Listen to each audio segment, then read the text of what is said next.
Hey everyone, hope you're going well. Yeah, welcome back.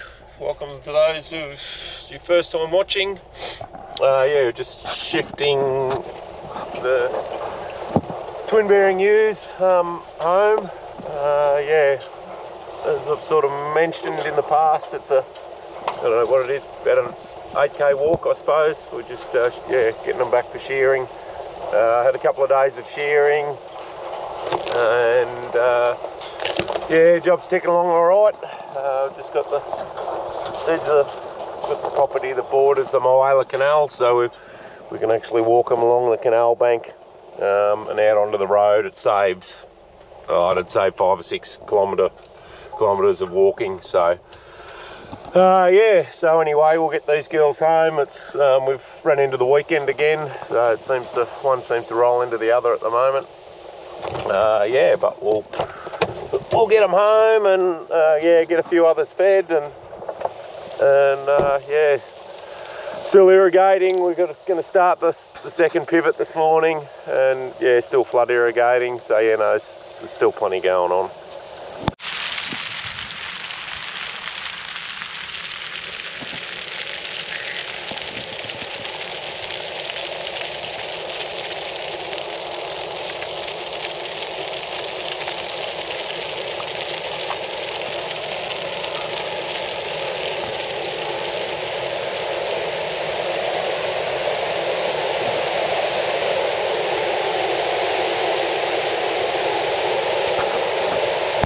You've got an organisation, a respectable organisation. I think you've got to take the face value that they know what they're doing, and that they're using quite robust statistical measures to calculate out these things. And, so I'm happy to take the figures. We got the sheep back home all right. I'm just in the old backhoe, just heading up. I'm just going to fill the end of a channel in that hasn't got a bay outlet. We just cut it we've just been cutting it with the backhoe to let the water through. So it's a bit rough. It does need fixing up and put an outlet there, but yeah, just going up to fill that in. And yeah, Sarah's just gone into town to pick the girls up that are asleep over at my mum and dad's last night. We actually had a wedding yesterday afternoon, so we're staying in there tonight. So yeah, we'll fill this bit of a ditch in, and then we'll get this other irrigator fired up. And yeah, they're just going to feed a bit of hay out and a bit of grain out to these ewes. It's got pretty dry here again now. Like, we haven't had decent rain since back, you know, December, I suppose, maybe start of January.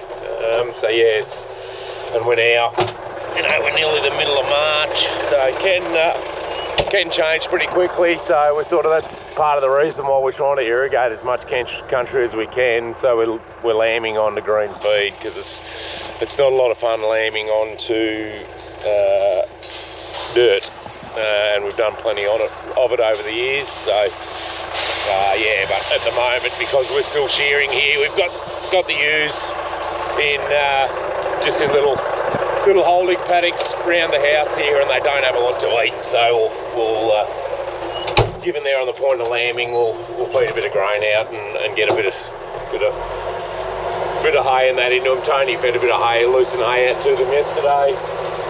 Yeah, but these ones I walked home this morning, I'll put a bit of hay out for them and give them all a bit of grain just to give them a top up.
okie. We'll just come up here, get this other pivot going that's on the canola stubble.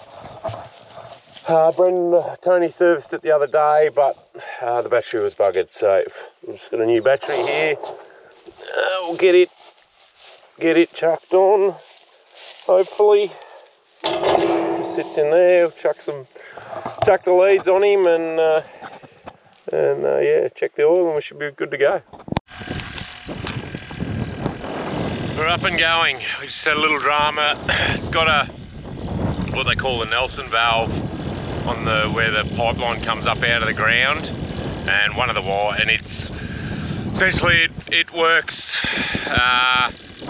Well, it talks to what they've got, the AgSense, which is the auto function on this, that we can control it off our phone. So it's just a valve that opens and closes electrically, and it had one of the wires had come off it, so the valve wasn't opening. So I just had to come out and twitch the wires together, and away we went. So just you're putting 25 mil on here, and hopefully we get a good strike of weeds that we can get a knockdown in front of the wheat, the grazing wheat we're going to sow in here. Because we want to come back next year with lucerne, we're a little bit limited with what chemicals we can use up front. Chemical that we use is for ryegrass, which is a pre-sowing we put out before we sow.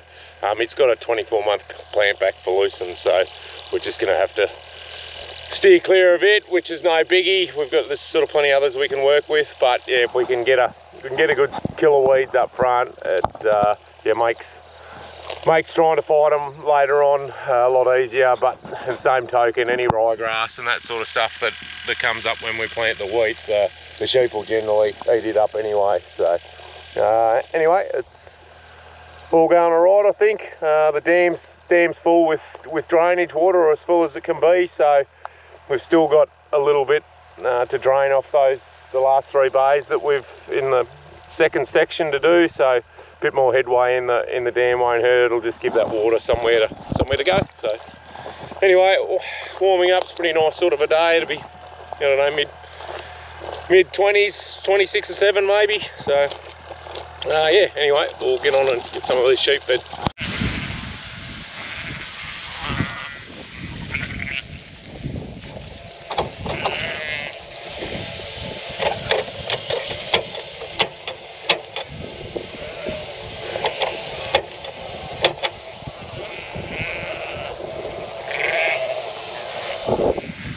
Just got the ewes here. We walked home this morning. Just I gave the grain cart a bit of a wash out. It had a bit of crappy grain in the bottom of it, so I gave it a clean out. My driver's here isn't doing all that good a job. So yeah, just give them we'll start and grain fed these guys or girls anyway from now on. Just get a bit of in pretty good condition, but just to keep that condition on them going into lambing. Yeah, so as I said, there's not a lot of feed here at the moment, just in these few holding paddocks, but we're watering pretty hard to try and get a bit of feed up our sleeves. So, but yeah, we're just giving them a mixture of sort of wheat and barley and some stuff that got graded out the other day when we did our seed. So yeah, not getting too carried away. We do actually, I'm just pricing up at the moment a new feed out cart with a twin bin. I might just stop this ute, eh? Someone get run over. Yeah, new feed cart with scales. You know, it's a twin bin with a little auger for filling feeders and that sort of stuff, and the scale is probably more so the critical thing, so we can get a bit better idea of what we're actually feeding. Because that's really just guesstimation, especially when you got guys working for you. I can just say, well, righto, that mob needs 200 kilos or something, and they can just run it out. It's we have sort of done it in the past by just a timer, what we sort of thought, just running it out on the ground, and generally you just keep running it out till the sheep stop following you. yeah, anyway, pretty simple. Look, it has worked, but feed costs are, you know, grain prices are pretty high, and yeah, so this trailer will have an additive box. We'll be able to put some additives in with it, and then if we go to back to lot feeding or something like that, or even this feedlot that we're sort of proposing to build, we can use it to feed in there too. So it's got, yeah, it'll get a fair bit of use. So, yeah, I'm just waiting on the price to come back, and then we'll, yeah, probably pull the trigger on it. Alrighty, that might nearly do for this one. Yeah, thanks for watching, thanks for subscribing, keep liking, and you'll see you on the next one. Ta-da.